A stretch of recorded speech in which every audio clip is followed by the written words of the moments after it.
내 인생을 송두리째 짓밟고 떠난 그 남자가 20년 만에 내 눈앞에 나타났습니다.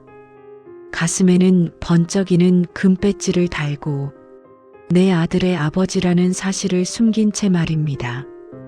오늘 밤 저의 복수는 시작됩니다. 20년이라는 세월, 참 무섭고도 잔인합니다. 다 잊었다고 생각했습니다. 가슴속에 묻어버렸다고 믿었습니다.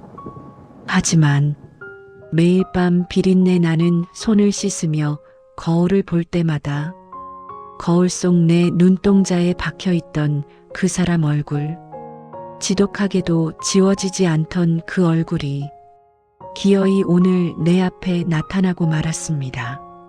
섬마을 구석에서 굴이나 까며 아비 없는 자식 키우느라 억척같이 살아온 내 인생에 다시는 없을 줄 알았던 태풍이 오늘 밤 몰아치기 시작했습니다. 태풍 소식에 손님 한 명 없던 늦은 밤이었습니다. 가게 안에는 낡은 라디오 소리만 위태롭게 들리고 있었죠. 그때였습니다. 세찬 빗줄기를 뚫고 검은색 고급 세단 한 대가 식당 앞에 멈춰 섰습니다. 번쩍이는 차에서 내린 귀한 손님들이 우리 식당의 낡은 미닫이 문을 거칠게 열고 들어왔습니다. 아유, 이게 무슨 냄새야? 비린내. 여보, 이 동네는 정식 메뉴밖에 없어? 다른 데 갈 데도 없고 정말. 화려한 밍크 코트를 걸친 사모님이 코를 쥐어막으며 인상을 찌푸렸습니다.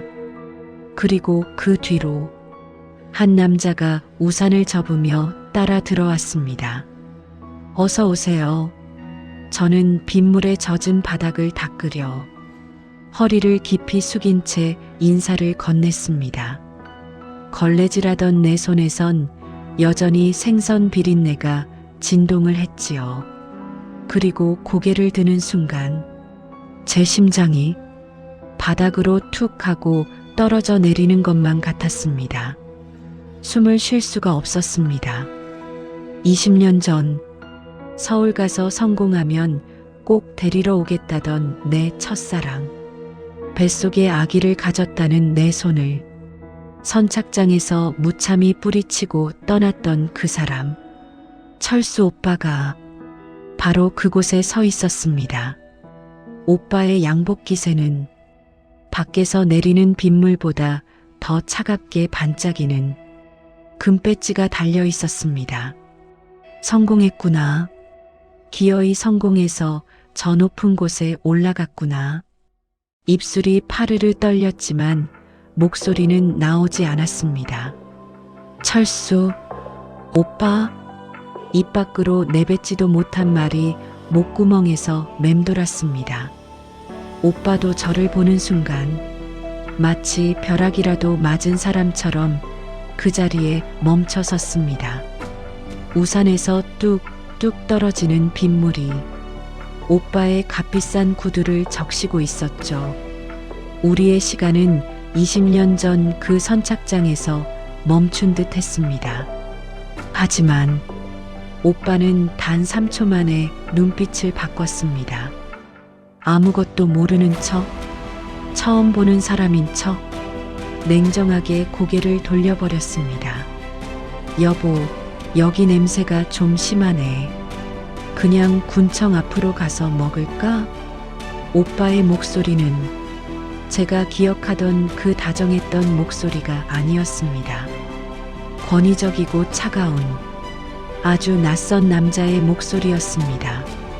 저는 무엇에 홀린 사람처럼 주방으로 도망쳤습니다.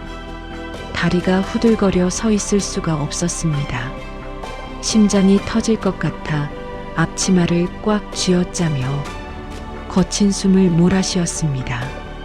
그때 밖에서 사모님의 목소리가 들려왔습니다. 군수님, 이 집이 이 근방에서 제일 유명하다니까. 그냥 여기서 대충 드세요. 비도 오는데 어디를 또 가요.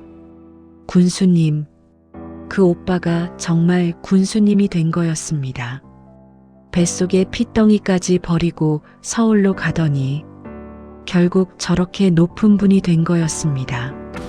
저는 억울함보다 서러움이 먼저 밀려와 부엌 칼바람을 맞으며 눈물을 훔쳤습니다. 내가 흘린 눈물만큼 당신은 행복했니? 나를 밟고 올라가서 본 세상은 그렇게 좋았니? 그때였습니다. 배달을 나갔던 우리 아들 종대가 비에 젖은 헬멧을 벗으며 식당 안으로 들어왔습니다.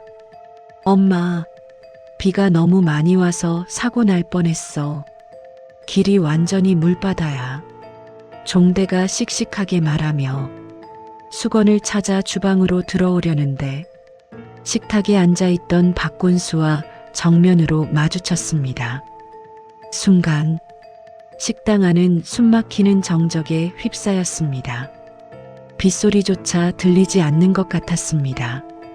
종대를 본 박군수의 손에 들려있던 물컵이 미세하게 떨리고 있었습니다.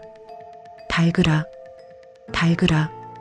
20년 전 자신의 얼굴과 판박이처럼 똑 닮은 아이를 본 그의 눈동자가 흔들렸습니다. 그것은 반가움이 아니었습니다. 자신의 성공을 무너뜨릴지도 모른다는 말할 수 없는 공포였습니다. 저는 떨리는 손으로 정식을 차려나갔습니다. 복수? 원망? 그런 건 생각할 겨를도 없었습니다. 그저 이 지옥 같은 상황을 제발 빨리 끝내고 싶을 뿐이었습니다. 그런데 눈치 없는 사모님이 종대를 보며 한마디 던졌습니다. 어머 얘, 너는 시골 애가 누구 닮아서 이렇게 인물이 좋니? 우리 군수님 젊었을 때랑 분위기가 비슷하네. 그 말에 박군수는 마치 뜨거운 불에 데인 사람처럼 자리에서 벌떡 일어났습니다. 나 속이 좀 안 좋네. 그만 갑시다. 어서. 남자가 도망치듯 식당을 나가는 뒷모습을 보며 저는 식탁 위에 덩그러니 놓인 박군수의 밥그릇 뚜껑을 천천히 열어보았습니다. 그 안에는 제가 식탁 장식으로 올려두었던 붉은 동백꽃 한 송이가 처참하게 놓여 있었습니다. 오빠가 나를 버리던 날 선착장 바닥에 피멍처럼 흩어져 있던 바로 그 꽃. 오빠는 그 꽃을 보며 무슨 생각을 했을까요? 미안함일까요? 아니면 자기 인생을 망칠지도 모른다는 두려움일까요? 엄마, 저 아저씨 왜 그래? 나보고 왜 그렇게 놀라? 종대의 물음에 저는 대답 대신 종대의 젖은 머리칼을 쓸어 넘겼습니다. 종대야, 저 아저씨가 바로 이 동네에서 제일 높으신 군수님이란다. 그리고 20년 전 죽었다던 내 아버지이기도 하고. 여러분, 20년 만에 재회한 첫사랑은 비정한 권력자가 되어 있었고 자신과 똑 닮은 아들을 보고 도망쳤습니다. 세상 물정 모르고 묵묵히 아들만 키워온 동백이는 이제 어떻게 해야 할까요? 오빠의 행복을 위해 평생 죽은 듯이 숨어 지내야 할까요? 아니면 내 아들의 아버지를 세상에 알리고 되찾아줘야 할까요? 여러분이 동백이라면 지금 당장 쫓아나가시겠습니까? 여러분의 생각을 댓글로 남겨주세요.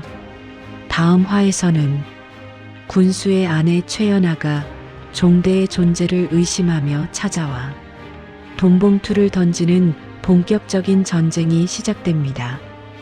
구독과 좋아요를 눌러주시면 동백이의 복수에 큰 힘이 됩니다.